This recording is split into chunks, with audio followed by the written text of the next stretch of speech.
Olá, seja muito bem-vindo, muito bem-vinda a essa videoaula sobre o reino protista, onde a gente fala sobre protozoários e algas, que são considerados os vegetais inferiores. Eu não gosto muito dessa denominação inferior ou superior do ponto de vista evolutivo, porque dá a impressão de que algum grupo é melhor ou pior do que o outro e não tem nada a ver. Na verdade, evolução, se você procurar no dicionário, significa mudar. Então tudo que muda, tudo que altera alguma característica, seja ganhando algo novo ou seja perdendo algo que você já tinha, não importa quantas vezes seja, está evoluindo. Então isso significa que não existe involução, ou seja, passos atrás na evolução. Todo passo é evolução. Todo passo é alguma coisa adiante, por mais que você perca, e às vezes a perda pode significar algum ganho evolutivo, na verdade. Bom, dito isso, a gente vai falar hoje sobre esse grupo tão curioso que é dos protistas. Então, vamos começar aqui a mostrar para vocês. É essa galera aqui. Esse bichinho que vocês estão vendo aí mexendo é um protista. Vamos mostrar sobre a diversidade deles. Vamos falar primeiro sobre origem e evolução. Então, dos procariontes aos eucariontes. O que mudou nessas células aí. As relações evolutivas entre os grupos de protistas e dentro desse grande reino em relação a outros organismos primitivos. Vamos falar também sobre as endossimbioses. Endossimbiose a gente vai ver que é um marco na evolução e ela pode acontecer mais de uma vez. É aquele momento em que um determinado organismo vai fazer um acordo com o outro, ou seja, eu vou dar alguma coisa para aquela célula, em troca aquela célula vai me dar outra, e a gente vai viver um dentro do outro. Eu vou falar um pouquinho melhor mais adiante. Vamos falar também sobre a classificação desse grupo dos protistas. Vamos falar sobre os grupos de interesse. O que é um grupo de interesse? Aqueles grupos que, primeiro, mais caem nos concursos. Segundo, aqueles que são mais conhecidos. Muitas vezes vão aparecer nomes aqui que são um pouco diferentes, nomes assim mais complexos, mas a gente vai tentar focar na evolução e na diversidade desse grupo, entender por que eles estão vivos até hoje. Vamos falar também, além das características desses grupos aí, sobre protozoários patogênicos. Vamos dar uma menção ao que é patogênico, o que causa doenças. A gente vai falar dentro de diversidade, visualizando alguns desses organismos, como se a gente estivesse olhando um microscópio. E também vamos falar algumas coisas fora da caixa, ou seja, curiosidades que são inusitadas sobre os protistas. Então, vamos lá, vamos atacar a nossa aula. Bom, para começar, pessoal, o que a gente tem aqui, né? A gente tem os grupos mais conhecidos, digamos assim, que são as euglenófitas, os dinoflagelados e as diatomáceas. Esses caras aqui são apenas alguns dos exemplos de protistas que a gente encontra. E aqui a gente está vendo mais ou menos a cara deles, né? A gente está vendo exatamente aqui, ó, isso é uma euglena, isso aqui é um dinoflagelado, e esse camarada aqui embaixo é uma alga diatomácea. De vez em quando a gente encontra esse nome aqui em bons livros didáticos, é o inferior que eu estava falando no início, aqui a gente chama de algas inferiores, na verdade vegetais inferiores, mas esse nome aqui não é o melhor possível para a gente classificar esse grupo, a gente pode simplesmente chamar de algas. Muita gente pode confundir aí as algas como grupos pertencentes ao reino das plantas, e não é bem assim, existem características dentro das algas que não fazem parte do grupo das plantas. Então vamos lá, vamos entender um pouco desse grupo aí, né?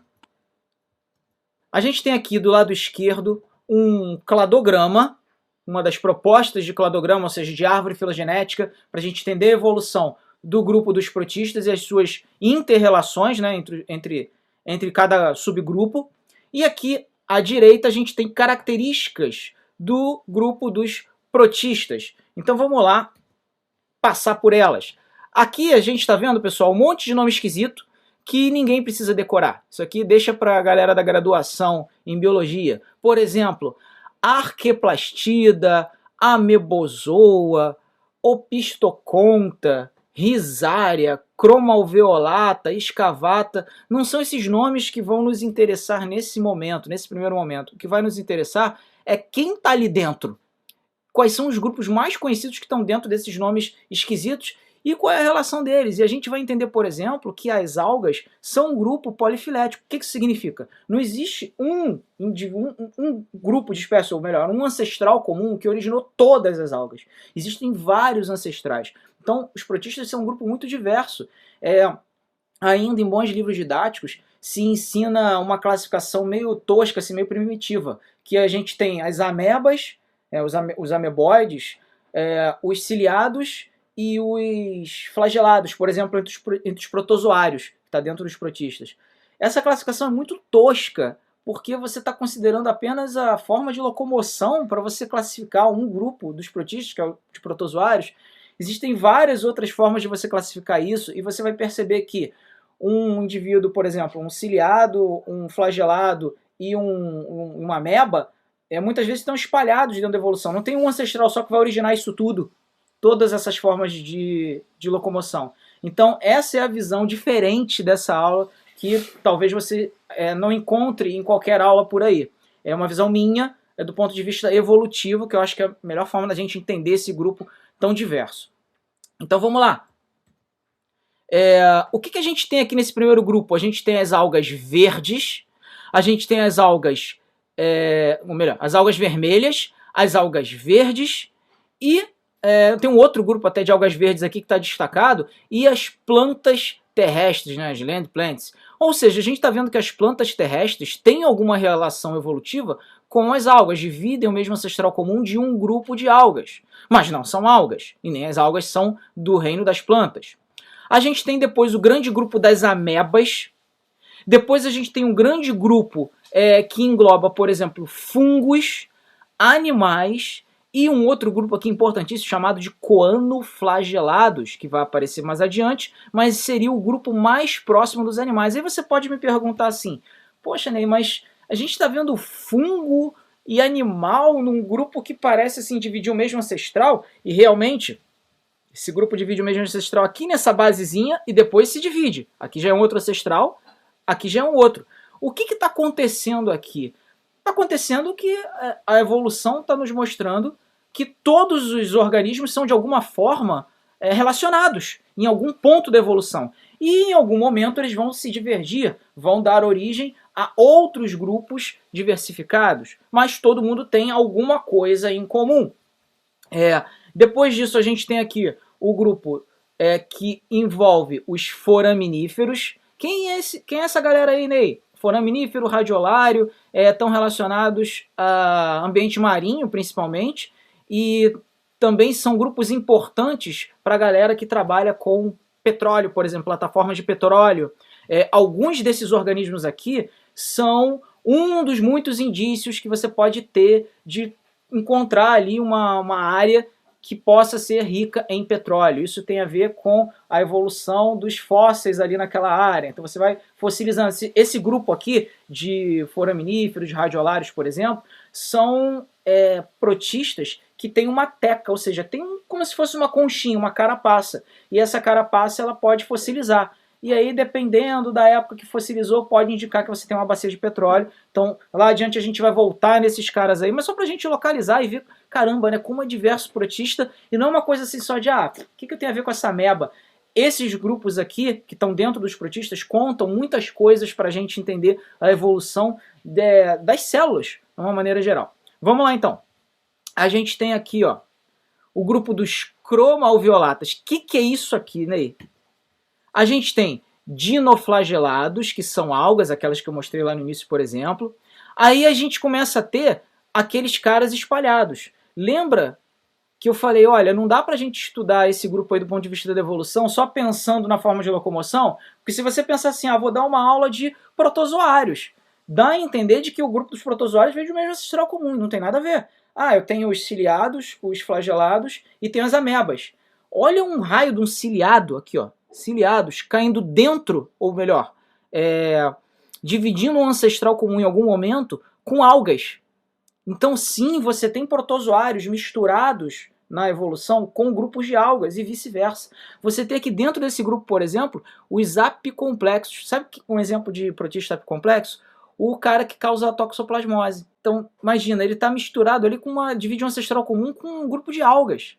Então essa evolução aqui é bem interessante e pode nos trazer muitas surpresas se a gente abre os olhos à luz da evolução. E aí, o que mais que a gente tem aqui? A gente tem as algas douradas, né, as algas amarelas, as algas marrons, e um outro grupo aqui menor que é o de Homomicetes. E finalmente, dentro desses excavata aqui, a gente tem mais alguns grupos interessantes, principalmente esse último aqui, ó, das euglenas, que são bem comuns aí em amostras de protozoários quando a gente pega para olhar no microscópio. Eu vou mostrar algumas aqui filmadas enquanto estavam vivas, ok? Então vamos lá, pessoal. Entendemos que temos uma diversidade grande para ver. E o mais importante é a gente entender por que esses caras estão vivos até hoje. O que fez com que esse grupo fosse assim tão esperto, tão sagaz na evolução, né? Vamos lá primeiro ver as características que mudaram, né? O que a gente tem de novidade de um procarionte para um eucarionte. Esse grupo aqui é de eucariontes. Então vamos lá. Olha aqui à direita as características. Primeiro, todo protista é eucarionte. Beleza, então tem uma carioteca, tem um núcleo individualizado. Os protistas têm mitocôndria e alguns até trocam isso aqui por cloroplastos. Então a gente tem mitocôndria e cloroplasto. Quem tem cloroplasto vai ser alga. É bem verdade que existem protistas que são mixotróficos. O que é isso? Quer dizer que eu posso, ora, fazer o meu alimento por fotossíntese, ora caçar. Olha que maravilhoso isso na evolução. Eu posso escolher. Tenho o luxo, posso me dar o luxo de escolher como é que eu vou me alimentar, como é que eu vou conseguir energia. Vamos lá. Então, nesses dois casos aqui, essas peças, a mitocôndria e os cloroplastos, foram adquiridos por endossimbiose. Em algum momento, essas duas peças aqui da evolução foram seres vivos, separados, e que entraram dentro de uma célula primitiva e passaram a viver ali. E até hoje a gente tem células com mitocôndria, ou tem alguns protistas aí que na verdade não tem propriamente mitocôndria, mas tem vestígios de mitocôndria. E essa história é muito bonita na evolução, porque a mitocôndria era um organismo que tem ainda, né? Mas era um organismo que tinha presença de DNA próprio. Esse DNA ele pode se misturar ao DNA da célula invasora, ou melhor, da célula hospedeira, né? Desde o momento que ocorreu a simbiose. Então tem um mix aí de DNA, né, entre esses dois organismos. Tem muita troca nisso. Mas vamos lá.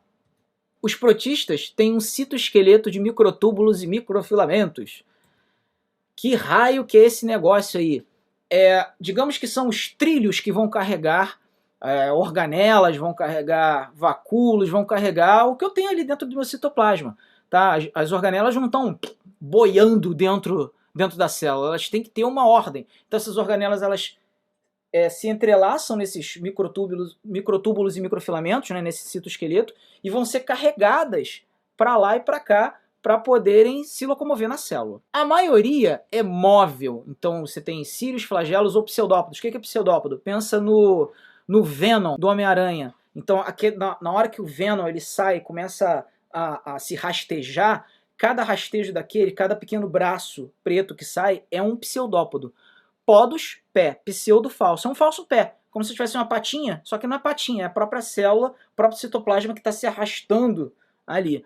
Então o Venom provavelmente foi inspirado numa locomoção ameboide, na vida das amebas. Então quem disse que os roteiristas e diretores não se inspiram em informações biológicas por aí para fazerem seus filmes de ficção, né? E até os caras dos quadrinhos também. Aliás, Stan Lee provavelmente era um ávido leitor de artigos de biologia. Bom, mas deixa isso para uma outra conversa. Vamos lá, pessoal. Então a gente tem também aqui que esse grupo tem cromossomos organizados em volta de histonas. O que é isso? Em vez de eu ter o DNA espalhado, imagina um carretel de pipa, que você puxou a pipa e você não tem o carretel, tá? Você só puxou a pipa e tua linha tá lá toda embolada. Toda vez que você precisar daquela linha, você vai ter que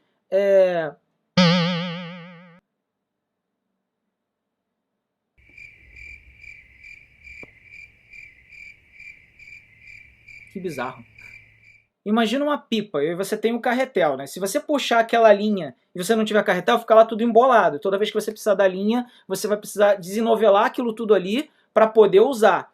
Um carretel, ele permite que você enrole e organize melhor aquela linha e seja mais fácil você desenrolar quando precisar de algum trecho dela, não é? Assim são as histonas. O que acontece? As histonas são proteínas, são glóbulos de proteínas em que você pega o DNA e enrola, organiza em torno dessas histonas. Então, ó, é um passo evolutivo bem interessante para a gente ter. O que mais que a gente tem aqui entre os protistas de características? Podem ser endosimbiontes ou de vida livre. O que é um endosimbionte? Eu vou viver ali dentro de alguma outra célula hospedeira e a gente vai trocar favores a vida toda. Ou posso ser de vida livre, como por exemplo uma ameba que sai rastejando por aí. Como é que é a reprodução, pessoal? A reprodução desses organismos pode ser sexuada, então você tem um núcleo, né, com DNA tendo uma divisão de meiose, uma divisão meiótica, e depois você tem uma recombinação, uma troca de pedacinhos de DNA gênica, né, por um processo chamado de cariogamia. Não vamos confundir as coisas agora, sair botando um monte de termo explicando cada um, mas a gente vai ver cariogamia lá adiante. Para te dar já um spoiler, a cariogamia é importantíssima para esses seres porque vai permitir a reprodução sexuada. E a principal vantagem da gente ter reprodução sexuada é ter uma recombinação gênica. Você ficar fazendo misturas na evolução o tempo todo e tentar a sorte. Às vezes você confere características novas que vão ser fundamentais para a sobrevivência, às vezes você se ferra e adquire uma característica que vai ser fatal ou para aquele indivíduo, para aquela espécie, enfim. Mas são os dados que se joga aí na evolução. A gente fala que é sorte, é casual, mas casual não quer dizer que não tem motivo. Quer dizer que é aleatório, é randômico, não sem causa, ok? Então vamos lá.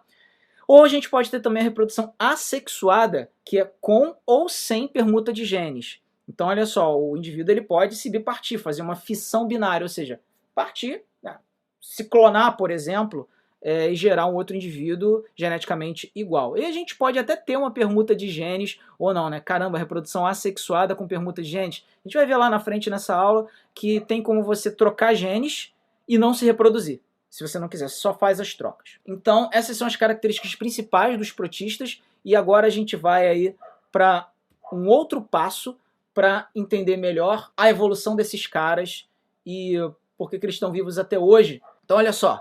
Eles são as células modernas do planeta, né? O núcleo tem carioteca, falamos. Podem ser uni- ou multicelulares.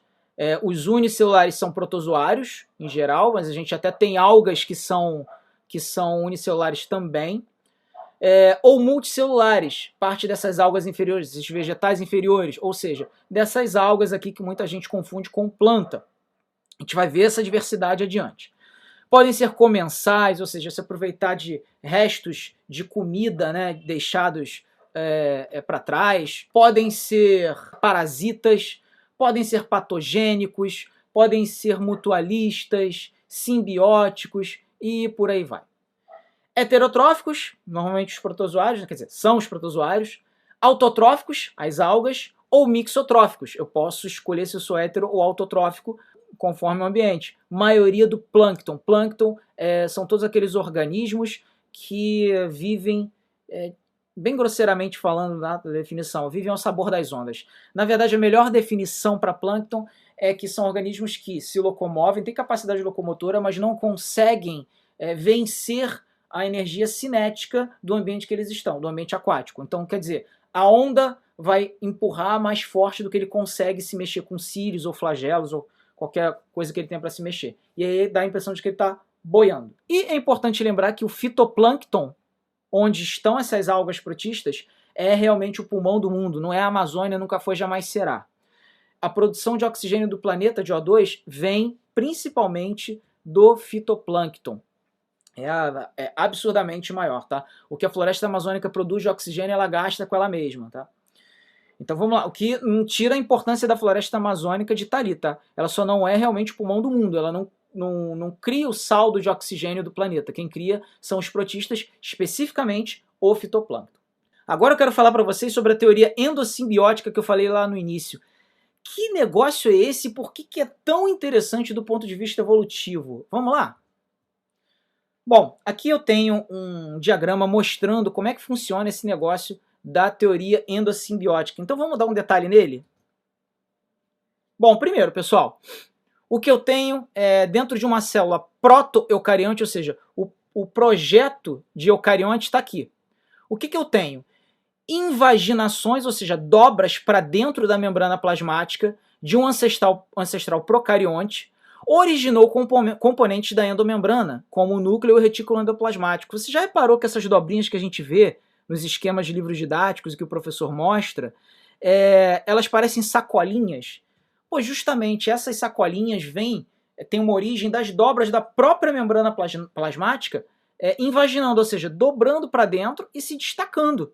E aí criando essas estruturas aqui. Então esse é o primeiro ponto. Segundo ponto, pessoal, em uma primeira endossimbiose, um ancestral eucarionte consumiu uma bactéria aeróbica que evoluiu em mitocôndria. Então vamos lá. Então quer dizer que as mitocôndrias eram bactérias. E aí, por englobamento, né, essa célula aqui consumiu, ou seja, fagocitou. Está aqui uma bactéria aeróbica passeando e essa célula resolveu fagocitar esse camarada aqui. Essa célula aqui não tinha mitocôndria, só tinha outras organelas. Então a mitocôndria, pum, entrou. O que teria acontecido segundo essa teoria? Então fez a endossimbiose, ela entrou aqui, e aí em uma segunda endossimbiose, um ancestral eucarionte consumiu uma bactéria fotossintética que evoluiu em cloroplasto. Então a gente tem duas situações aqui, pessoal. Eu fagocitei uma bactéria aeróbica, eu fagocitei uma bactéria que fazia fotossíntese. Então eu estou comendo uma bactéria que precisa sair para caçar, não faz o próprio alimento, tem que ficar fazendo ATP para ela, né? E ela também utiliza o oxigênio no seu metabolismo, ela é aeróbica. E uma outra bactéria que faz fotossíntese, ou seja, utiliza o CO2 no seu metabolismo e bota para fora o oxigênio. São duas situações diferentes de endossimbiose, dois englobamentos diferentes. E aí o que poderia ter acontecido? Dessa vez aqui que foi englobado uma bactéria fotossintética, que evoluiu para cloroplasto, é que esse cara aqui já teria entrado quando eu já tinha bactéria aeróbica dentro dessa célula. Ou seja, a evolução da mitocôndria teria sido anterior à evolução dos cloroplastos. Ué, então como é que essas bactérias aqui viraram alguma coisa? Provavelmente a bactéria aeróbica foi perdendo algumas características evolutivas e aí ficou dependente dessa célula e vice-versa. E o mesmo teria acontecido com a bactéria fotossintética. E hoje a gente tem cloroplastos vivendo aqui dentro de plantas, de protistas, etc. Então isso teria originado o eucarionte fotossintético atual e teria originado o eucarionte heterotrófico atual. Portanto, resumidamente, na teoria endossimbiótica, eu teria englobado, um proto-eucarionte, um projeto de eucarionte, teria englobado uma bactéria que se transformou numa mitocôndria, uma bactéria aeróbica, e a gente começou a trocar favores. Depois eu teria englobado uma bactéria que faz fotossíntese. Fizemos uma endossimbiose e começamos a trocar favores. Essa é a teoria endossimbiótica e é muito, muito, muito importante para a biologia e também, é claro, para as provas que a gente tem por aí, vestibulares da UERJ, Enems e etc. Vamos lá, vamos caminhar nessa aula. Então aqui, pessoal, a gente está vendo um modelo de célula, a gente está vendo aqui ó, as mitocôndrias, esse cara aqui ó, passeando, caramba, uma mitocôndria navegando, né? Pois é, a origem dela é justamente um dia ter sido uma bactéria ali, ó. A gente está vendo ela entrando e saindo, isso seria um modelo assim básico do que seria uma célula eucarionte em formação, né? Aqui a gente está vendo o núcleo, né, DNA. A gente está vendo várias vesículas aqui, ó, espalhadas. Olha aqui a mitocôndria de novo, ó. Esse camarada aqui. Então esse é o grande modelo de célula eucariótica animal, no caso, tá? Então a gente já está tomando aqui muitos passos à frente na evolução, mas dá para a gente entender a quantidade de coisas que as primeiras células foram ganhando. Ganharam vesículas, ganharam mitocôndria, etc, etc. Ganharam, né? Foram selecionadas para isso aí. Vamos lá, pessoal. A gente vai falar agora, então, sobre os protozoários. Então a gente tem dentro dos protistas protozoários e algas. Vamos começar pelos protozoários. Basicamente, em qualquer livro didático, você vai ver os exemplos de amebas, ciliados e flagelados. Mas a gente já combinou que na evolução não é tão simples assim. Mas vamos levar aqui só para a gente entender esse grupo. Que características têm os nossos protozoários? Primeiro, eles são os protistas heterotróficos. As algas são os autotróficos. Então a gente tem um grupo aqui que é de unicelulares com um ou mais núcleos. A gente pode ter um macronúcleo, um núcleozão grandão, responsável nessa célula por sintetizar DNA e RNA. e um micronúcleo, um núcleo menorzinho de DNA, responsável só pela reprodução sexuada. Então a gente tem aí pode ter uma divisão de tarefas no núcleo. A locomoção pode ser por pseudópodos, como eu falei no início, cílios ou flagelos, chicote, né? Endosimbiontes ou de vida livre, a maioria é móvel, com ou sem teca. O que é essa teca? Uma ameba pode ou não ter teca, por exemplo. A ameba pode ser tipo Venom, vai se rastejando e não tem nenhuma carapaça. Mas tem alguns protistas que têm carapaça. Por exemplo, olha só, isso aqui que a gente está vendo é uma microscopia eletrônica de um protista, que tem uma carapaçazinha para proteger. O bicho vivia aqui dentro. Aqui também a gente tem uma carapaçazinha. São aquáticos e a gente tem alguns grupos de interesse. De novo, a gente não vai se fixar nesses nomes terríveis, amebosou, pistoconta, risária, não é isso. A gente está aqui tratando uma aula à luz da evolução. Vamos entender então esses grupos que a gente chama de grupos de interesse. Primeiro grupo, das amebas, grupão do Venom, os amebozoários. Aqui à esquerda, pessoal, aqui à esquerda de vocês, a gente está vendo aqui em detalhe um movimento ameboide, tá vendo? O citoplasma se movimentando. Esse citoplasma aqui está emitindo um pseudópodo, está fazendo uma perninha, uma falsa perninha. Para quê? Para se rastejar. As amebas podem ser unicelulares com um ou mais núcleos. Se locomove por pseudópodos, e essas características são assim, básicas desse grupo. Podem ser marinhos ou de água doce. Endosimbiontes ou de vida livre, você vê que isso aqui sempre se repete, né? Com ou sem uma carapaça, que se chama teca. E tem grupos de interesse dentro dessas amebas. Chamam entamoeba e gimnaboeba. Tem uma observação que eu quero fazer para vocês, que é do bolor limoso. Atenção, não tem uma tradução melhor para isso, tá? Chama em inglês slime mold. Mais aproximado é bolor limoso. Dá a impressão de que é um fungo. Pô, bolor, mofo, né? Não tem nada a ver com o grupo dos fungos, mas se pensava que tinha. Eu vou mostrar para vocês esse grupo aqui num vídeo em destaque, que é esse aqui que a gente vai ver agora no cantinho direito da tela, mas eu tenho ele em melhor detalhe aqui. É um vídeo de John Bonner, tá? Professor de Princeton. E aí eles fizeram filmes dessas amebas. Nota que a gente tem vários indivíduos aí desse slime mold, né? Desse bolor. Não lembra o Venom? Olha lá. Os pedaços do citoplasma estão voltando a se encontrar para formar um indivíduozão grandão de novo. Lembra muito a gente do que o Venom num filme do Homem-Aranha faz, né? Quando fragmenta aquela célula, ela vai lá e se junta toda de novo. Olha o crescimento dessa ameba. Por isso que o autor desse vídeo aí fala que, nossa, parece um organismo inteligente, né? Não confunda com a inteligência o senso que a gente conhece, tá? Não tem nada a ver. É no sentido de, nossa, que passo evolutivo inteligente. A ameba não está pensando ali. Não tem sistema nervoso para fazer isso. Essa comunicação, essa junção de pedaços, provavelmente tem a ver com informações bioquímicas, com atração ou repulsão bioquímica de substâncias que essas células têm. Então essas são as nossas amigas amebas, e é um grupo extremamente interessante se você pensar que tem esse passo aí dos slime molds, né? Que coisa bizarra. As células vão se juntando novamente para formar um indivíduo maior. É realmente impressionante.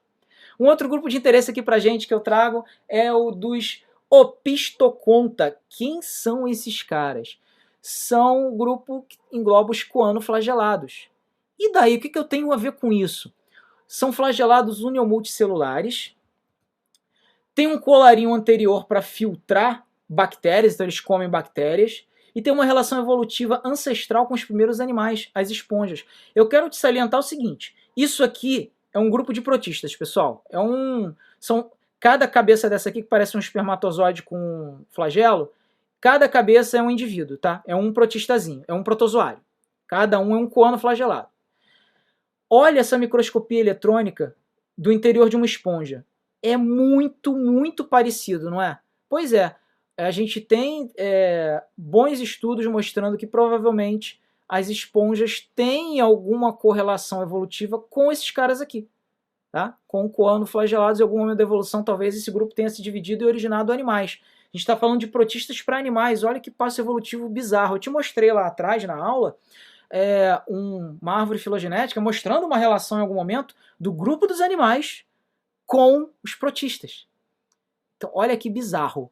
Células que aparentemente são tão simples, podem ter originado os nossos ancestrais animais. O próximo grupo de interesse que eu trago para vocês, bem bizarro, é o dos Rhizaria.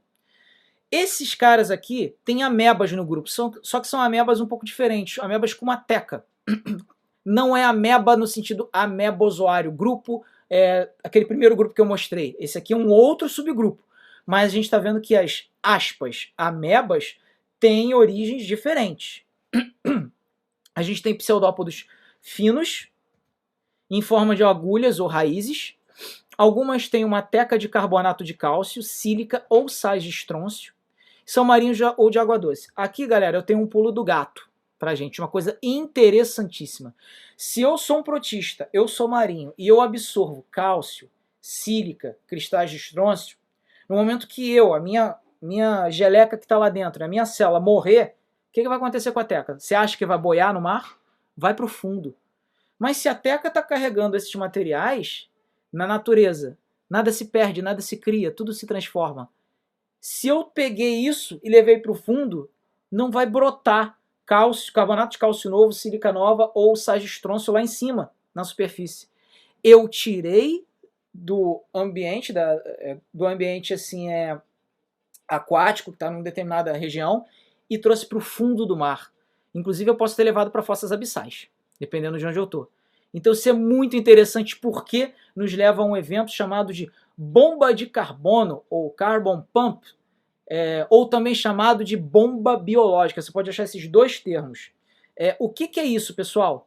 Os risários, esses caras aqui, esses ameboides, quando morrem e tem uma teca, afundam com suas tecas carbonadas, retirando o carbono do ciclo e indisponibilizando a formação de CO2 na superfície. Visualiza algum momento da evolução do planeta em que, por exemplo, esses caras aqui começaram a ter uma extinção em massa. Sei lá. O que deve ter acontecido com o planeta? Ter tido uma baixa de formação de CO2 na atmosfera. Porque se esses caras aqui pegarem esse carbonato, esse carbono, cálcio, etc., e levarem para o fundo, esses átomos só vão voltar a serem disponibilizados lá em cima somente quando aquelas tecas forem degradadas pela natureza. E aí sim você devolve ao ciclo. E antes disso, baixa de CO2 na atmosfera. Quem que isso pode ter prejudicado? Pensa, quem usa CO2 para se alimentar. Seres fotossintéticos, né? Então esses desequilíbrios dos protistas que parecem um grupo tão... é só uma célula, o que eu tenho com isso? Se rasteja. Isso explica muita coisa da nossa evolução. A gente tem um grupo de radiolários, foraminíferos e cercozoários. Nem preciso decorar esses nomes, não, mas eu preciso entender qual é o papel desses personagens na evolução. Os foraminíferos podem ter algas simbiontes nos forâmenes. São esses camaradas aqui, ó. O que são forâmenes? Buraquinhos na teca. Então eu como organismo, posso abrigar algas em volta de mim, em volta da minha carapaça. Isso é importante, porque constitui-se um ambiente para aquelas alguinhas poderem sobreviver. Lembra, alga também é protista. Alga não é reino das plantas aqui. Alguns cercozoários, esse grupo aqui, são fotossintéticos. Que são esses caras aqui, ó. E essa característica fotossintética foi adquirida por endossimbiose a partir de algas clorófitas, ou seja, os cercozoários seriam heterotróficos no início de tudo, e aí se tornaram fotossintéticos através da fagocitose de organismos, que eram as algas clorófitas, que fazem fotossíntese, e aí depois a gente faz uma troquinha de favores e aí está a endossimbiose. Nota como esse termo, esse conceito de endossimbiose, fica se repetindo o tempo todo nos protistas. Então a aula de protistas é fundamental para você entender esse conceito, que eu já vi em excelentes questões aí de vestibulares e de Enem também. Vamos lá! A gente tem um grupo também que eu acho fantástico, os vampirelídeos. Pô, peraí, Ney, protista vampiro? Mais ou menos, olha só isso aqui. Os vampirelídeos são as amebas vampiras. Elas sugam citoplasmas introduzindo os seus pseudópodos. Olha o Venom de novo aí. Eu como ameba, pego o meu pseudópodo, eu entro com o meu pseudópodo lá dentro do citoplasma da minha comida, né, da minha outra célula, e sugo o que está lá dentro. É a chamada ameba vampira. Bizarro, né? Está dentro do grupo desses risários aí. Vamos lá, vamos caminhar mais na evolução.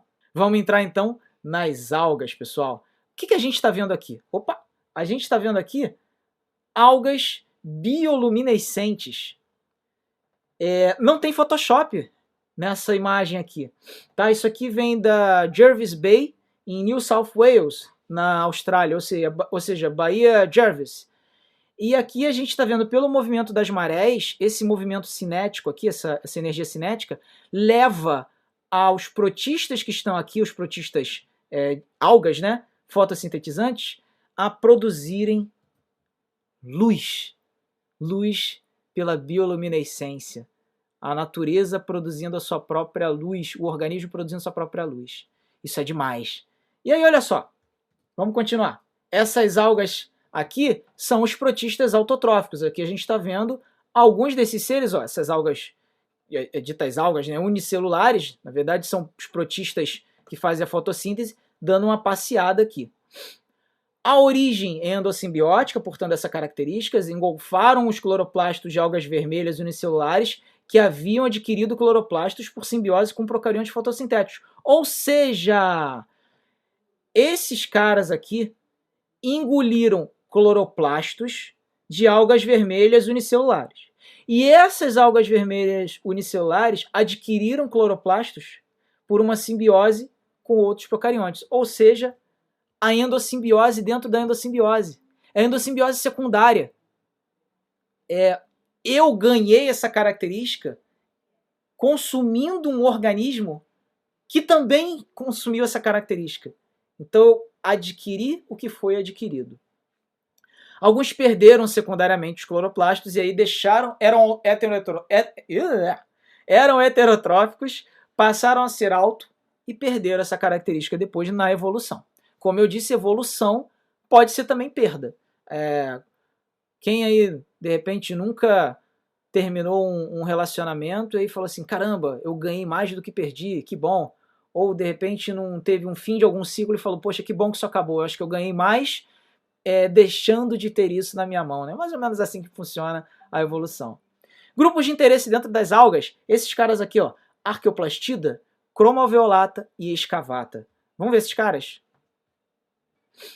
Os Arqueoplastida, pessoal, a gente tem aqui ó, as algas verdes e vermelhas. Tem uma relação evolutiva das clorófitas, algas verdes, com as plantas, mesmo ancestral comum, isso é muito importante. O grupo das plantas, que a gente começa a estudar lá com os nossos musgos, né, as briófitas, aí depois vem as pteridófitas, né, as samambaias. Aí depois a gente tem as angiospermas, as gimnospermas. Essa galera tem um ancestral comum com algas, com protistas. Então vamos lá. A gente tem aqui então evidências de peptidoglicanos encontrados na parede celular de cianobactérias, ou seja, isso aqui é para a gente comprovar que que tem uma relação evolutiva e tem relações também de endossimbiose. Algas vermelhas tem essa coloração vermelha, aqui por exemplo a gente tem uma, devido à substância ficoeritrina, eritros, lembra o eritros de sangue, né? Uma substância fico-vegetal, né? Sentido de planta, mas não é planta propriamente, como a gente já conversou. Ficoeritrina, substância vermelha vegetal, mas não vegetal, né? Então, olha só, a gente tem aqui, por exemplo, essas algas verdes, que a gente está vendo aqui no canto. A gente tem as algas vermelhas, que fazem parte do sargaço. Essas alguinhas aqui, por exemplo, quem está no Rio de Janeiro encontra muito, por exemplo, na Urca, né, na Praia Vermelha. São algas que têm umas bolotas de ar. Essas bolotas são uma adaptação para elas ficarem boiando na água. E a gente tem aqui outras algas bem interessantes. Se eu não me engano, essa aqui é a ulva, ULVA. Essa aqui se chama Caulerpa, essa aqui de baixo, parece um cachinho de uva, vamos ver em melhores detalhes adiante. E temos aqui mais uma alguinha verde viva. O que tem de interessante nesse grupo dos cromalveolados, pessoal? Para começar, a gente tem a história da bioluminescência. Aquela foto que eu te mostrei são algas diatomáceas, esses caras aqui. Que aqui tem um esquema de uma diatomácea, que tem uma teca também, né? Tem uma carapaça e um flagelinho, bem clássico. São marinhos ou de água doce e fazem parte do plâncton, que fica ali boiando. Dinoflagelados, Ciliados e apicomplexos. Olha como a gente não tem como separar totalmente na evolução os protozoários das algas. Aqui dentro desses cromoalveolados, a gente tem juntos os ginoflagelados, que são algas como eu estou te mostrando. Temos ciliados, como um paramécio, por exemplo. E temos os apicomplexos, como o protozoário que causa toxoplasmose. Então, um grupo tão diverso, tão misturado, né? Os ginoflagelados podem ser auto, hétero ou mixotróficos. Vantagem para ser mixotrófico, eu posso usar os dois tipos de alimentação. Então, quando eu estou na pior, eu uso um. Quando eu estou num ambiente melhor, mais propício, eu uso outro. Isso pode variar. O que é melhor ou pior? Ser auto ou hétero? Depende do ambiente, o que você tem disponível, né? Se você não tiver muita presa, é melhor você ser autotrófico, né? Você fazer o próprio alimento. Autotróficos com cloroplastos de origem simbiótica com algas vermelhas. Alguns envoltos por camadas espessas de celulose. Alguns bioluminescentes, como essas diatomáceas aqui, e podem causar um evento importantíssimo para a gente, chamado de maré vermelha, que é isso aqui que a gente vai ver já em melhor detalhe, mas a gente tem um boom de algas aqui que pode levar alguns desequilíbrios ecológicos. Os apicomplexos ciliados, atenção galera, são protozoários dentro desse grupão aqui que tem algas. Os apicomplexos são todos parasitas. Exemplo, não só o parasita da toxoplasmose, o Toxoplasma gondii, como o Plasmodium, o gênero Plasmodium, que a gente tem Plasmodium falciparum, Plasmodium vivax, e por aí vai, que são os causadores, né, os agentes etiológicos da malária. Nem eu preciso saber esses nomes, Plasmodium, Toxoplasma gondii e tal. Esses eu te recomendo muito, muito ter lá não no seu sangue de contaminação, pelo amor de Deus, mas você ter na sua cabeça, lembrar bem deles. Esse é importante a gente decorar assim. E os ciliados, locomoção por cílios, exemplo, o Paramecium, que é esse camarada aqui embaixo. Tá? Aqui tem uma fotografia do Toxoplasma gondii e aqui do Paramecium. E no grupo, a gente tem também aqui, né, dentro dos cromoviolatas, as diatomáceas, as algas douradas, as algas marrons que eu mostrei, e um outro grupo menor chamado de oomicetos. Não vamos nos preocupar com nomes, mas sempre com a diversidade e compreendê-los à luz da evolução. E por fim, esse grupo aqui, que é dos excavata, que tem uma característica impressionante. Ter mitocôndrias ou cloroplastos modificados. Muitas vezes, alguns indivíduos desse grupo aí têm pedaços de mitocôndrias, ou seja, vestígios de mitocôndrias. Okay? São de vida livre, heterotróficos ou autotróficos. Simbiontes ou parasitas. Os autotróficos têm origem também endossimbiótica. Olha como esse conceito aqui repete, não à toa, o tempo todo nessa aula. E as euglenas? As euglenas são algas dentro do grupo. Então, no mesmo grupo que você tem o Trypanosoma sp, ou seja, o gênero Trypanosoma que você tem, por exemplo, o Trypanosoma cruzi é um deles, que você tem o Trichomonas vaginalis, que causa tricomoníase, que você tem a Giardia lamblia, que causa giardíase, você tem uma euglena também, que é uma alga.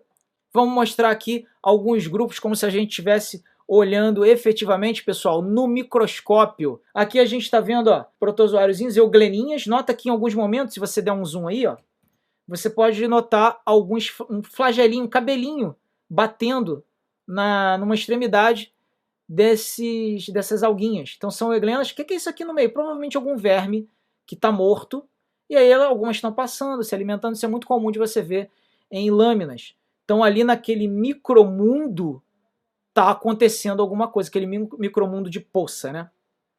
Vamos lá. O que mais que a gente tem aqui? A maré vermelha, olha só. Todas essas águas aqui boiando e causando um desequilíbrio ambiental. E a maré vermelha, ela em si já é causada por um desequilíbrio ambiental, né? A gente tem também aqui para ver uma diatomácea passeando na sua tela. Está se movimentando entre esses cabelinhos aqui. São algas verdes. Então ela vê que é uma teca assim, amarela. Dá a impressão de ser uma estrutura, uma nave espacial, né? Uma coisa assim bem rígida, né? Bem protegida. Então assim é a diatomácea. Agora imagina, essa teca tem carbonato de cálcio, pode ter sílica, etc. Se tiver um boom de morte de diatomácea, tudo cai para o fundo do oceano e indisponibiliza nos ciclos referentes aí, de carbono, de silício, do que quer que seja, de de cálcio, etc. Vamos lá. Aqui a gente tem um videozinho da Tailândia, na culinária tailandesa, utiliza essa alguinha aí, que é a caulerpa, para comer. Então, o cara está comendo ali com um pratinho de arroz e botando a alguinha. Nem eu posso comer isso aí, pegar na praia e botar na boca? Muito cuidado, que pode ter substâncias tóxicas ali misturadas. Não te recomendo fazer isso, né? O cara ali, obviamente, na Tailândia, ele já lavou, preparou essa alga, né, na cozinha, e agora ela está pronta para o consumo e nhaco. Vai lá, comeu. Que gosto tem? Não tenho a menor ideia, nunca provei dessa alga. E agora eu tenho para mostrar para vocês, pessoal, paraméciums, que são os protozoários que se locomovem por cílios. E aí, olha lá. A gente tem aqui os paramécios se alimentando, aqui, ó, os cílios deles se movimentando, ó, e permitindo que o bichinho se mexa. Aqui dentro, pessoal, vou voltar aqui um pouquinho, a gente está vendo uma bolota maior, isso é um vacúolo, bem no centro aqui do paramécio. E isso aí se enche e se esvazia de água o tempo todo. A gente está vendo aqui também algumas substâncias dentro do citoplasma, algumas organelas. E aqui um vacúolo mantendo o fluxo de líquidos dentro do paramécio para que tudo ali funcione na mais perfeita ordem. Okay? Só para mostrar para vocês o movimento do paramécio mesmo, eles normalmente são bem rápidos numa lâmina, né, numa amostra. E aqui, pessoal, a gente está vendo, isso é uma animação, isso aqui não existe na realidade, tá? São grupos de Volvox, que são outro tipo bem comum de algas protistas, e aqui, isso aqui você não vê dessa forma, tá? Na placa de Petri, é só uma ilustração. Mas essas colônias são assim dessa forma, parece uma amorazinha, ou sei lá. Aqui eu tenho para mostrar para vocês, pessoal, como ocorre a transferência de genes desses protistas. A gente tem aqui à esquerda um vídeo que mostra vários protozoários ciliados trocando informações genéticas. Então como é que isso acontece? Eles se encostam e fazem uma ponte citoplasmática para tentar trocar pedaços de DNA. Que a gente está vendo, ó, os ciliadozinhos se encostando e tentando fazer essa ponte citoplasmática para fazer trocas. Podem acontecer múltiplas trocas. Nem sempre eu troco o meu DNA com outro coleguinha e reproduzo logo em seguida. Portanto, cuidado com a diferença entre reproduzir e transferir genes. E aqui embaixo a gente tem também um tipo de reprodução que é uma divisão, né, binária. A própria célula está se dividindo. Isso aqui está saindo uma célula filha. Se eu for adiantar aqui um pouquinho, ó, eu tenho finalmente a célula se destacando da célula mãe. Então, eu posso ter feito uma troca de material genético antes com outro protozoário e depois ter feito essa divisão aqui. Ou não fiz troca nenhuma e saí fazendo a minha divisão binária. E finalmente, pessoal, eu queria mencionar para vocês algumas doenças que são causadas por protozoários, são patogênicos, que a gente vai ver aí mais adiante uma outra videoaula, que essa aí é uma videoaula tem que ser específica para poder falar de ciclos de vida, para poder falar melhor dessa diversidade. Basicamente, a gente tem como exemplos a doença de Chagas causada pelo Trypanosoma cruzi, a malária causada por espécies diferentes de Plasmodium, cada tipo de malária vai ser causada por um plasmódio diferente, a toxoplasmose causada pelo Toxoplasma gondii, as leishmanioses, tem mais de um tipo, causadas pelo gênero Leishmania, a tricomoníase, que falamos em slide anterior, que é causada pelo Trichomonas vaginalis, e a giardíase, causada pela Giardia lamblia. E aí, sem esquecer das amebíases. Uma amebíase causada, por exemplo, pela Entamoeba histolítica, que é uma ameba que se alimenta de células sanguíneas. Okay? Só para a gente falar um pouco sobre a diversidade mesmo. Aqui a gente está vendo, se eu não me engano, são 2 toxoplasmas passeando aqui na tela, aqui no fundo. Se eu não me engano, são toxoplasmas. Por fim, finalmente, concluindo, eu gostaria de convidá-los a pensar um pouco fora da caixa. A gente sempre fala disso no final das nossas aulas. Eu tenho aqui alguns artigos bem bacanas que são diferentes, tem uma abordagem diferente do grupo dos protistas. Então, olha só para exemplificar para vocês. Eu adoro Hype Science, quem já assistiu meus videoaulas já me viu falando disso. Algas matam células cancerosas, deixando-as saudáveis e lesas. Outra notícia, painéis com plantas minúsculas podem limpar o ar poluído 100 vezes a quantidade de uma única árvore. E aí a gente também pode extrapolar isso aqui para protistas fotossintéticos. Amebas se diversificaram há pelo menos 750 milhões de anos, muito antes do esperado. Fitoplâncton se destaca nas águas do Atlântico Norte em imagem de satélite. A rara ameba que come cérebro humano e pode ser encontrada em lagos e piscinas sem tratamento. Atenção, sem paranoia, não quer dizer que está em todas as piscinas por aí. E da ciência hoje, uma matéria que eu gosto muito. Quem acredita em areia viva? Você sabia que quando você vai à praia, a areia está viva? O que isso significa? Você está vendo grãos de areia ali, de sílica morta, né? Ou seja, de sílica em matéria inorgânica, que eu quero dizer. Mas a gente também tem protozoários vivendo ali. E às vezes a gente tem protozoários que estão com suas tecas de sílica também. Então aquela areia está viva. Eu tenho micro-organismos vivendo ali. Eu tenho muitos protistas vivendo ali. Então olha que legal, né? E aí eu te convido a procurar esses artigos aqui e se informar um pouco mais sobre esse grupo tão fantástico que é o dos protistas. Espero que vocês tenham gostado dessa aula para a gente falar um pouco sobre esse grupo complexo, né? Com muita informação, mas de um jeito à luz da evolução, um jeito que seja interessante, um jeito que tenha curiosidade, seja bacana. Espero que vocês tenham gostado muito dessa aula e convido vocês a assistirem as outras aqui do canal e dá uma força, curte aí o canal, passa para os amigos, chama os pais também, olha, curte aqui o canal para a gente poder ter outros vídeos desse tipo, diferentes e fora da caixa.